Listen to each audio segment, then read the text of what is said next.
जब तक आप सबका प्यार और आशीर्वाद हमारे हेलो नमस्कार दोस्तों। तो भाई लोग बता दूं कि खेसारी भैया थोड़ा सा क्लिप 2 बजे रात में लाइव आए थे। तो भाई लोग बता रहे थे कि अभी एक गाना शूट करके आए हैं। तो भाई लोग बता दूं खेसारी भैया बोला कि आप लोगों का प्यार है तभी मतलब कुछ भी नहीं हो सकता है। तो भाई लोग तो समझ सकते हैं कि आप लोगों का प्यार है तो भाई खेसारी भैया का कोई भी एक आदमी नहीं रोक सकते हैं।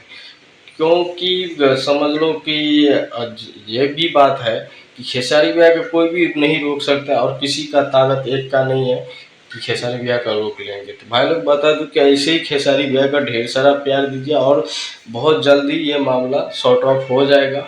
और भाई लोग बता देते हैं कि विवेक सिंह भी बात किए हैं और ये जो केस चल रहे हैं इस कुछ इससे पहले भी हुआ था। और भाई लोग ये बात एक न्यूज फैल रहा है झूठा कि 5 करोड़ रुपया खेसारी जी लिए हैं।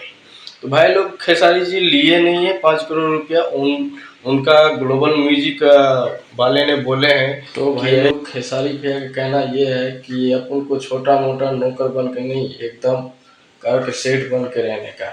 चलते हैं अगले वीडियो में।